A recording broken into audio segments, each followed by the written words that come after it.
The topic of this is why your mind-body practice doesn't resolve your pain. If you have body pain and many years of addressing it, like it's not new body pain. New body pain is different. The way you interface with new body pain and have to regulate what it means, what level it is, and what impacts it, what makes it worse and better. There's a whole process of getting to know that signaling that happens. So I always recommend that if you have new body pain that's like 3 months or less, that you may not be your first approach. You should maybe try something else. You could try it for sure, but it's not geared towards that because there's a whole different level of interface with body pain. But if you have body pain that you've been dealing with for a longer time, you've habituated yourself to the signals, you understand what works and doesn't work, you understand what makes it worse and what makes it better, and you've developed a relationship with it. Those are the people that really this work can really speak to. I want to make sure that if you're coming here with a pain issue and you wanted to get some insight into that, that you understand where I'm coming from and who I'm speaking to. I'm going to talk about 3 different points that might be the reasons for why your mind-body practice doesn't work. And one is from the book and the other 2 are not from the book, but they expand on things that I touched on the book.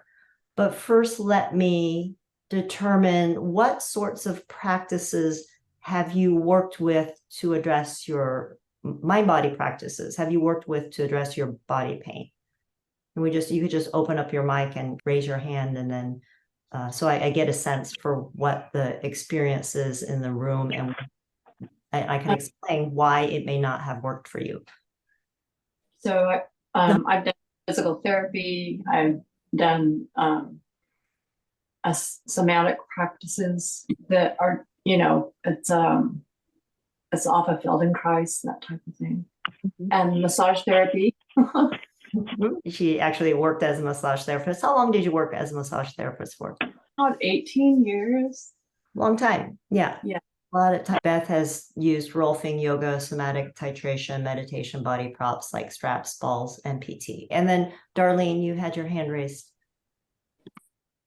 Yes, I've done all the same things, Margaret and Beth, and I've been a massage therapist and yoga teacher and all of it, and even doctors and x-rays, and it's my left side. And so I have pain from the neck all the way down the left side to my hip and my ankle, actually, all the way to my left ankle. And yeah, it's been like years, maybe 7. Okay. And then Dragana. Hi. So I'm a massage therapist as well. I've been sending heaps of people to your website. Oh, I don't know what you call it, but the standing pose. Sensing posture. And feeling what it feels. Pardon? So for me, the pain is on and off, and I find when I'm not consuming all my minerals, the pain gets worse in my body. Really nourishing my body, I find, is a big part of improving the pain. But yeah, I recognize that pain in the body is due to trauma. So I'm just trying to learn more from you about how to alleviate that. How to really root cause. Because there's only so much massage. Massage can only do so much. Yeah. Stretching can only do so much. It's all about getting to the deeper levels of where the pain is coming from. So yeah. Exactly. I'm really just finding out more.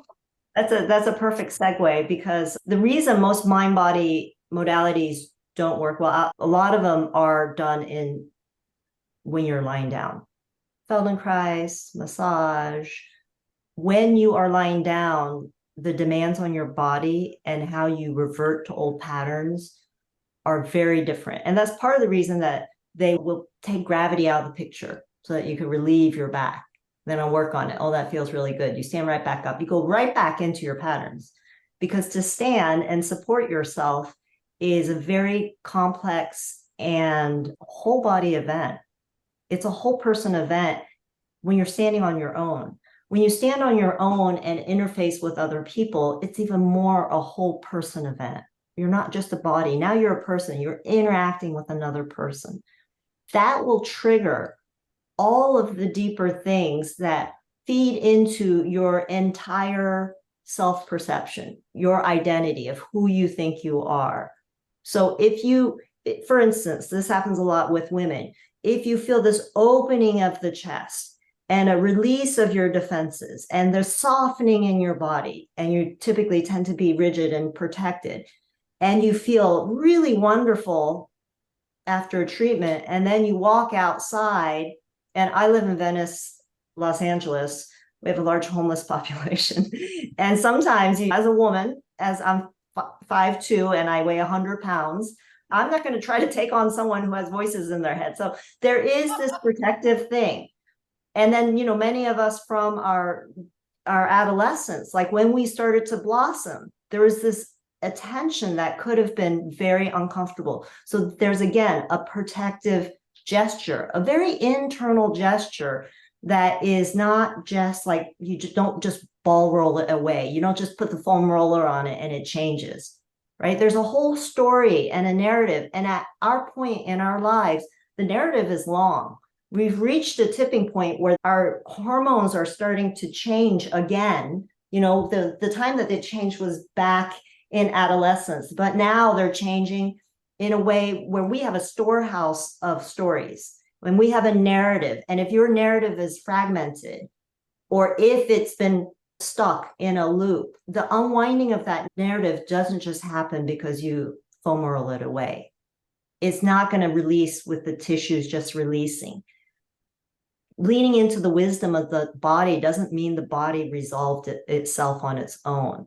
That is a total disconnect between your mind and body. My body's here, it'll do what it does. And then my mind, which, if you remember from the book, mind is here. My mind is going to just figure itself out. You have this conscious regulation of how you pay attention to things. So if you are constantly paying attention to fixing something, your attentional capacity narrows onto the problem. The foundation of this work is you expand your attention, you expand your perception of what works. And what works is you can stand on your own 2 feet and you can move forward. Now we're going to make those 2 things that work even better, because your body understands that. So we're communicating with the body in a language that it understands. So one of the big reasons that mind-body things don't work is because they are performed within you not being in your most stressful situation, which is upright within interaction with other people. So who here has heard the term complex PTSD? For those of you who don't know, complex PTSD is also called developmental trauma. It is the trauma that comes from your upbringing. And it doesn't have to be a specific violent, abusive trauma. Complex PTSD is not a single event trauma. So going to war is a single event trauma. It's really clear and defined what that is. And a lot of PTSD studies are done around that sort of trauma. The trauma of neglect, the trauma of narcissism, the trauma of relationships that are dysfunctional is complex PTSD. It is a different type of trauma that requires a different type of unwinding, and a lot of it has to do with that narrative. What are the patterns in my life? What is the story of my life? And what do I focus on? So the power that we have to pay attention to our body signals as just signals, not as indications that go all the way up to a higher complex order of definition of who you are, to separate that is what this work is all about. So we start first by expanding what works, and we train ourselves to pay attention to all those signals of what works. And we work with very specific movements and positions that will keep feeding that narrative of what works. For most of us, particularly if we're caught in the pain loop, that reinforces that narrowing our attention on, I want to fix this. You can fix it by expanding everything else. Because when you try to fix something that's associated with a more complex anchors, like a whole storyline and a whole feeling, a whole symphony of feeling and meaning that you associate with all of those feelings, it's not just a one-off thing. It is a thing that you start to change by changing your relationship with your sensations and feeling the sensations, not the meaning of the sensation. It's not going straight up to what it means, but just feeling it and being able to attend to it and to watch the truth of a sensation arising and falling. So that's insight meditation, that you just stay with the sensation and you watch it, and you will feel and watch it actually change. But you have to stay as that feeling ascends. You have to stay there so that you can feel the resolution. If you feel it come up and you go back into the story that this means this and I want to avoid it, you slide back down the mountain and you never get to the resolution point. And so that's another thing that we practice in this work in the live classes. We practice feeling what it feels like for a sensation, and maybe an uncomfortable sensation, but really it's typically more emotionally uncomfortable than anything else, because all the things that where your mind goes and what it can mean for you, the associations that you have. But we start to feel the predictability of a resolution phase happening. And so when you start to have those experiences over and over again, what you do is you build this trust, this deep knowing, not a trust that people tell you that you need to feel, but this direct experience that you have of your own body, of finding that resolution. And your attention and your association now becomes more connected to resolution, connected to what works, connected to pleasure. And those things, it takes a training to change your attention, to pull yourself back from going into those rapid pattern responses, because this is the second reason your mind-body practice doesn't work, is because we have these patterns, and we have to understand that these patterns are built into the energy-saving mechanism in our brain. Our brain wants to predict the future so it can save energy, so it'll just sit on this pattern loop. It wants to stay within homeostasis, so you have a set point, and to change that set point takes deliberate work to get over the difficulty of doing that, because as soon as you get to that, if your temperature gauge is set here, as soon as you get here, your body's going to work against you to take you back down to here to save energy. So to change your set point up here, it takes something that's going to shift you to a different level. And what is that? What will drive you there is meaning. What is the meaning that you attach to these sensations, these feelings, this cluster of sensations and feeling, which before would feel like my body's falling apart, I'm getting old, this is just aging, this is something that I can't get rid of. And two, oh, this is interesting, oh, there's something new, oh, that feels a little bit different. What that does is that gives you a different place to be with sensations in your body, so that you could be like, oh, let me watch a little closely, let me follow this. Oh, there's the pain, it's in a different place. That's a good thing, right? Anything that loops and repeats itself and persists is not real. Everything will arise and fall. What persists is what's being recreated over and over again. So I don't know if you've watched, I think one of the videos I have where I talk about the meaning that we create. That's the creative process. We create the meaning through how we pay attention to how we connect to what we pay attention to. It is a process that happens in all our interactions, and it's a process that reshapes the way our brain functions. So our brain changes, the plasticity changes through experiences, repeated experiences that hold your attention, that are enriching and engages you. So to do something for 10 reps and to think that the repetition creates a change in your brain takes out the whole human element of it. The repetition changes your brain when you are engaging with it in this body of work. There are other ways you can do that with external stimulation stuff, but in this body of work, the way we do that is through our training of how we pay attention. And how we pay attention first by the awareness, so we're just turning on the lights, and then through the attention, so we're shining the spotlight, and then through the intention, so that's a laser beam. So you create your movement through the world with those three kind of refining of where you place your conscious attention. One of the things about mind-body language is they'll use a lot of terms that are abstract and don't have specific meaning in the body.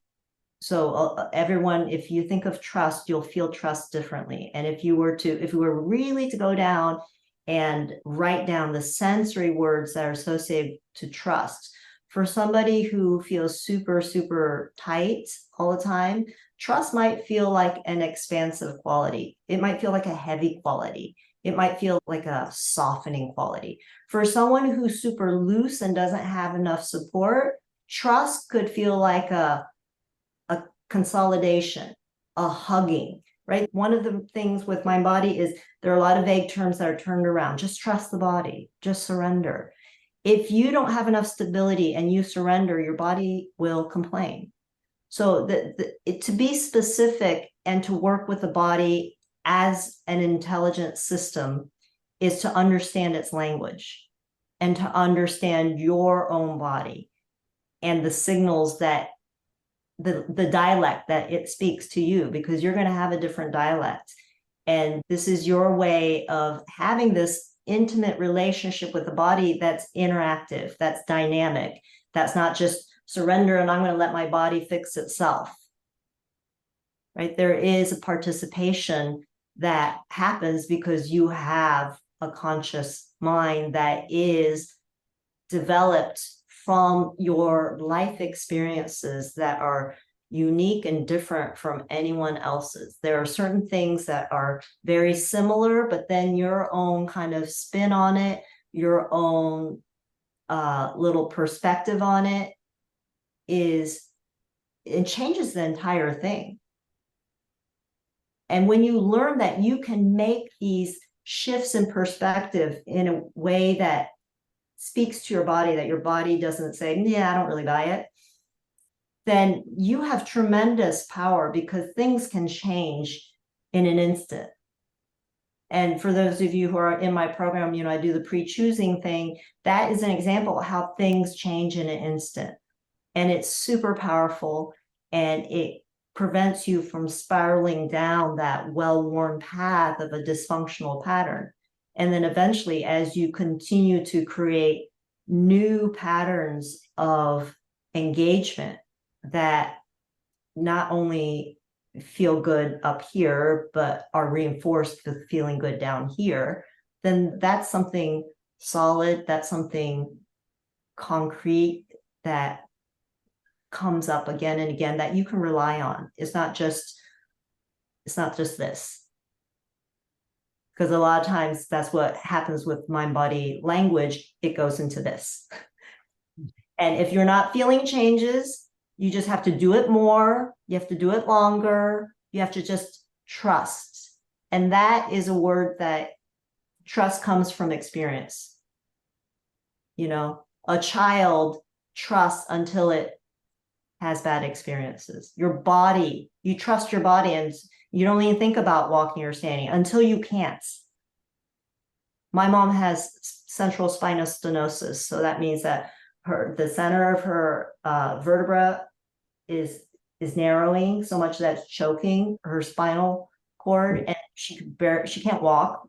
She could maybe transition with a lot of help, but she can't trust her feet. She says, my feet don't work, and they're cold, and the signals are not there. So when you don't have this kind of fundamental thing, you feel the impact on it.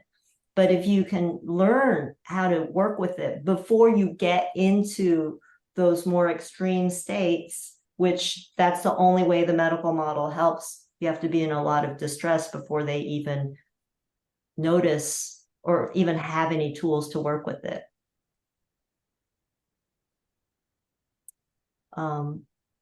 So Dragana is amazing. I think I get a sense of what you're saying. I started practicing the figure 8 walk, and it's remarkable how the practice helped me to connect to my body and release the tension around my low back and sacrum. Excellent. Excellent. Yeah, that's great. Yeah, so the all those lessons are the base things that you can really do easily. And then in the online program, we build on that and we go into more details and we go into the narrative of your life story so that you start to bring the patterns of your thinking and of your meaning into the changes. Because when the changes happen in the body, if you still have this image of yourself as a certain person, as a certain type of person, you reshape those patterns in your body. Your body takes on that position. You start to retreat back into it. And it's this kind of back and forth dance. You take 2 steps forward, you take 2 steps back, you're not going anywhere.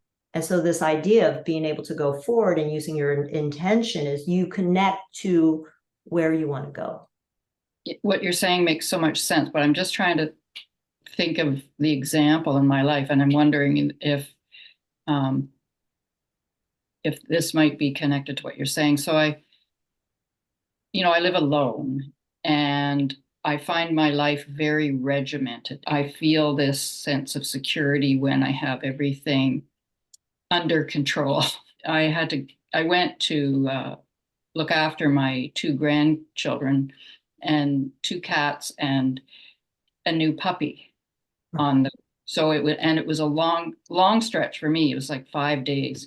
I was in so much fear before I went, like, how am I going to do this? But I really wanted to do it for my son and daughter-in-law. But I was in so much fear that I wasn't going to be able to cope with chaos, because my whole life to me was chaos. My growing up as a child, chaos, alcoholism, just chaos to me. And I always all I thought was the only way I'm going to feel safe is if I get it all under control. And that takes so much energy, right? Even just thinking about it and how do I figure it out? So here I was in this situation, and it was out of control, but it wasn't bad. It's just normal kids and normal puppy stuff. So I was able to just, in thinking about the work, when I would stand in the posture and I would do some of the moves, and just allowing it to be the way it was, but feeling so much calm inside, which was just great. And I don't have that kind of experience here on my own to test that. So that was such a great experience of, it's okay. I don't have to control it. For one thing, I can't. That's just an illusion. So I did what I could, and it was like, but I'm still safe. It's okay. There's no perfect way to do it, or just to let the outside be and feel grounded and centered. It was such a great experience, really. And I actually enjoyed it. Rather than it feeling like this overwhelming burden and chore, I actually had a great time. Does that connect to what you're saying? Exactly. That is just beautiful. That is so beautiful. That is trust. Yeah. You're testing it out in the moment you're facing those fears that you would normally have, that old pattern. And when you drop down into your center, you felt the connection to yourself that allowed you to not have to control the environment. And, with complex trauma, when you don't have this level of internal support, because there are these muscles called multifidus in your spine. They're the ones that I think of it as cable wire. You know how strong and flexible it is? Those are those little muscles that are deep inside the spine that allow you to have that cable wire. Those don't come on until you're in your early teens. Yeah. They really don't develop. So when you see little babies right? Or even, grade school kids with the big belly and they're just kind of leaning into their back. They don't really have this sense of internal self-possession. So that's what you're learning, how to be self-possessed, because their bodies aren't fully formed. Their brains aren't even fully cooked until they're in their mid-20s. We know now that the prefrontal cortex and the executive function and the ability to think forward and plan ahead is really not fully cooked until you're in your mid-20s, even into your late 20s. So there's so much research around that they changed laws here in California that if you were tried and convicted before you're 25, I think it is, you can have your trial redone based on that research. So it's a huge, huge finding and understanding of who we are as human developed bodies, that there are certain things that are hard to experience and to feel authentically in your system if it's not fully cooked. Yeah, so that's just beautiful, because not only were you able to get through that, what the real reason is you enjoyed it, is you were able to enjoy it, not just to get through. Yeah. The idea is we don't just want to get you out of pain. We don't just want to make you feel better. We want you to be proactively engaged with the world in a way that makes you feel more alive. Okay, thanks for sharing that. That was really amazing. Dragana asked if I've worked with people who are recovering from cancer. Yes, I have, not in the early stages though. There's so much when you go through cancer treatment. There's a lot that you need to just focus on that and not learn something new, because this can be kind of complex. And even though some of the exercises are simple, some of the overarching concepts take a little rewiring. So when you're early on in cancer treatment, focus on the simple things you need to do to feel nourished. But if you do go into cancer treatment and you have a history of mind-body work, you've been a massage therapist or you've done yoga or meditation for years, then yeah, I can work with you. But for someone who's just discovering that they have a body, or they're discovering that their emotions impact their body, this is not like a good jumping off point. It's a little bit more for people who have gone through some other experiences before. Beth asks, so what persists in your pain cycle is your perception the creative process is where you can leverage. Enjoy versus endure equals trust. Wow, that was so well put. Yeah, exactly. Especially if you've been working with pain for a while. They do have research that there are certain changes in your nociception, so your perception of toxic stimuli in your environment, but it is mediated by how you relate to it. And it's not just like mind over matter, it's mind interfacing and have a conversation. So the difference between a lecture where I'm just talking at you, you can watch that on a video. You don't have to be present for that. So it's the same thing, mind over matters. You're not just it doesn't work to just tell your body what it needs to do. You have to listen. And so that's why the practice of the listening posture is organizing yourself in a way where you can listen to all sorts of things, how the environment touches you. You organize yourself to have your external defenses put away enough so that you could be touched at a fundamentally deep level. Yeah, but enjoy versus endure equals trust. I love that. That's a great way of phrasing that. Yeah, for myself, I want to reframe one thing you just said that just was really profound. Something about having the defenses away enough so that you actually can be touched by what's current, like what's present. Yes. In the moment. Yeah. Yeah. Versus having them up and being touched by what happened somewhere else, some other time. Yeah. Yeah, but you can't just remove your defenses, because you put them right back on. So like stretching something that's tight, like if your psoas goes into spasm, you don't stretch it. It is going into spasm for a reason. It's going to go through its cycle and then it'll release. But if you go in there and try to make it release, it's going to hold tighter because it's serving a function that it thinks it needs to do. Mm-hmm. So you cannot change that in the moment. You can't just let go. Feldenkrais is I love that work, and it's a famously like really soft thing. But, I've heard people have horrible back spasms from that for that very reason. The rigidity on the outside and in the big muscles that he had was a reflection of his lack of internal support. So you get rid of the rigidity, great, but when he stands up, he doesn't know what to do except to go back to his old patterns, which meant that now he had to go double time because he was too released. That's how his back went into spasm. So what we do is we build the resources first. You don't just try to tackle what's difficult, especially if it's a long hold pattern, held pattern. There are many things that plug into a pattern that's been held for a long time. You don't try to dismantle that.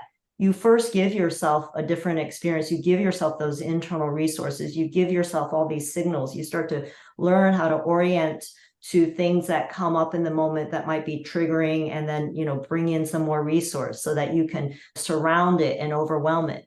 So we're looking to overwhelm the dysfunctional patterns or the pain patterns with a lot of feelings of pleasure, of support, of connection, of wholeness. All these things can overwhelm these feelings of disconnection or dysfunction. We're just working with feelings, and the feelings in particular that will dissolve a lot of the feelings of isolation or on its own, right? A lot of pain things are kind of like maybe local, but when you can overwhelm it with feelings of connection, that feelings of connections and wholeness will dissolve a lot of that localized pain. Who was talking about the whole right side? Was that you, Beth? Yeah. Whole right side, and a lot of us have this, whole left side, whole right side. Like what happens is places of lesions in your fascia start to connect. And if they're connecting up and down one side, that has a lot to do with how you feel supported in gravity. That has a lot to do with your upright position. And in the program, you learn in the live online program, you learn how to really identify the two halves of your body.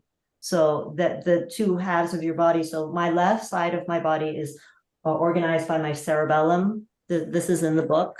And the left side of my body, the movement body, is organized by my right cortex. So right cortex, left cerebellum, this translational relationship, this integrative relationship is what we work with. We work with feeling the left cerebellar organization of our system, and then feeling the right, and then using our conscious movement to weave those two together. And when you weave those two together, you are constantly redefining what center is. If you are living on the right side of your body, you're just kind of swinging around your left side with it. Typically, your right side is going to feel a little bit looser. Your left side is going to feel a little bit tighter and then complain more. And so we're always looking to find that center, and you find the center by finding the sides first. Sue, can I just add something else that was going on the weekend? One of the challenges I have with going to my son and daughter-in-laws is that they use a lot of fragrance, like, dryer sheets. It's the laundry, it seems to be mostly very, very potent, and the kids just reek of it. Right. That again created fear, because it's like, oh, it affects my nervous system. I'm gonna suffer, and it's gonna linger. After I even come home, it's gonna be days before I feel right again, and all this. I remembered how much I didn't like the smell of my mother. She used a perfume and she also smoked, so it was an awful combination. And so I did the choosing exercise around that with her. And even though I didn't like the smell, it didn't have seem to have any kind of repercussion. And then the other thing is, the way my perception of what's best for my grandkids is very different from my son and daughter-in-laws. And so when I was there before, I would have this constant narrative going on of, oh, I can't believe I'm having to do this. And I can't believe they eat that. And how can they do this to their kids? Just this narrative the whole time, which of course took away joy. But I didn't do that this time. It's not in my control. It's not my job. It's not, it's not me. It's not a part of me. My job is just to feed them. And so Yeah, that's amazing. So that was part of it. Yeah, these sharings are amazing because this is the stuff that matters. Yeah. This is the stuff that matters. You're Yeah. able to kind of watch yourself. You're able to watch that story that created a whole future that didn't need to happen.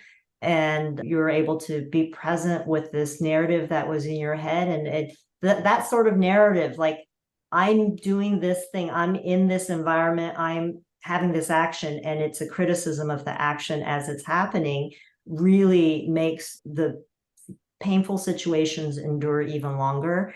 Oh, it's awful. Yeah. And so when that's great. And when you have this kind of pre-choice, you're able to kind of stop yourself using body language, using sensory signals, creating different sensory signals in the moment to offset that thing that triggers the narrative. And so you're not using your mental thing to stop the mental thing. You're using sensory to sensory. And the deeper brain speaks in the sensory language, and it's fast. It's 1,000,000 times faster than your conscious thinking brain. So your conscious thinking brain is not equipped to, when people think mind body, they think like, my mind's going to control my body. It's actually the other way around. Your body wins. So learn how it speaks, learn to communicate with it, learn to listen to it. And then it's much more joyful because you have an ally now instead of an adversary. You're not trying to tell it what to do, will it what to do. You're listening, you're learning, you're relating. The more resources you have, the more you are able to listen and tune into different aspects of your internal experience, from sound to light, and the way you organize your eyes, and the way you organize your body, and the way you refer back to specific points, memories, and the way you recreate memories. All of these things are huge skills that give you this toolbox to access when you need it. It's not, a special room you have to go to or a special position you have to take other than standing. It is in the moment.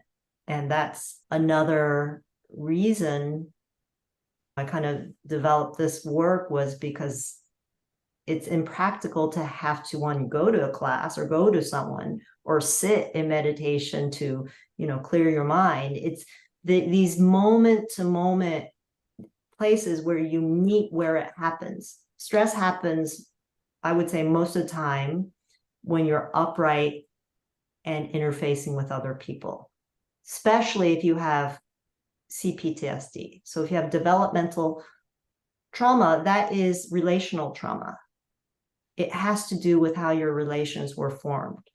And so it's not going to be fixed by isolating yourself and by working on yourself in isolation. It is how you feel your internal resources so that you can interact with other people, so that you can be out there and that you can be engaged.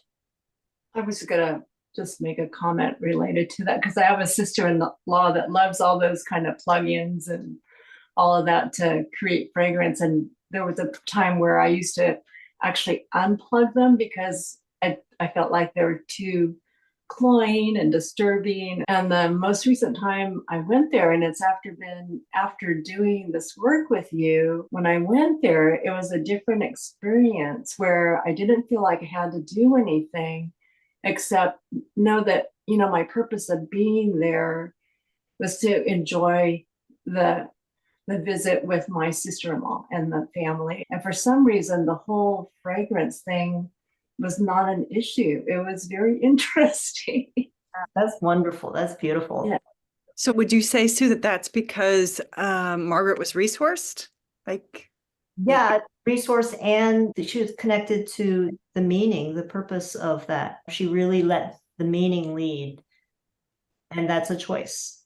The meaning is what she creates through her presence of being there, of how she was able to be present and not thinking of how she has to fix the smell environment, of not having this subconscious critical narrative of how her sister-in-law lives. If I can just also add, seems like these last 5 days was quite there was quite a lot going on. So it's nice to actually think about it and review it, because I was also having, I had the memories I seem to have of my childhood are loud and clear of these very specific traumatic events.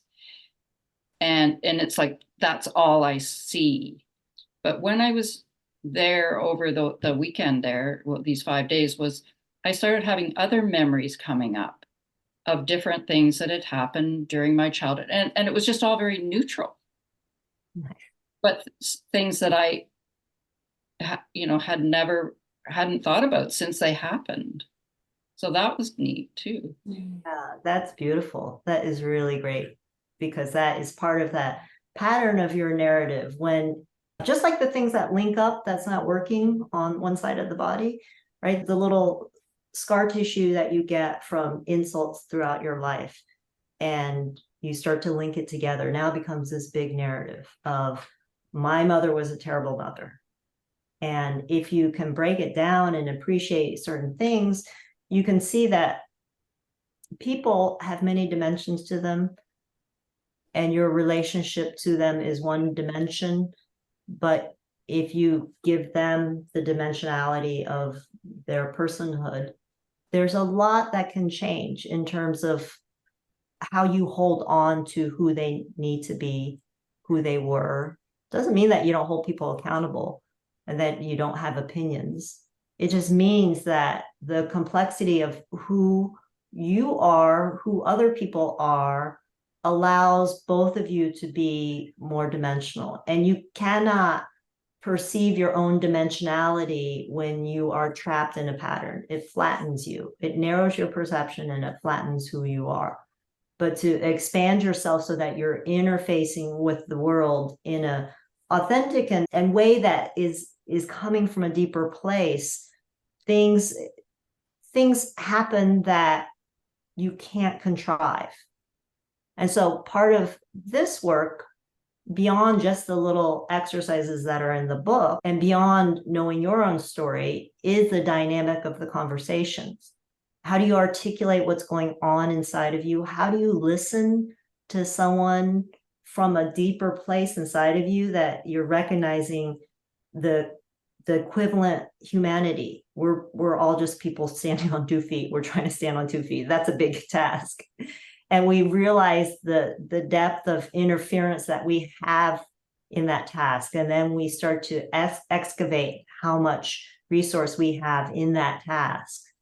And then we share that, the successes and the feelings and what falls away in that process.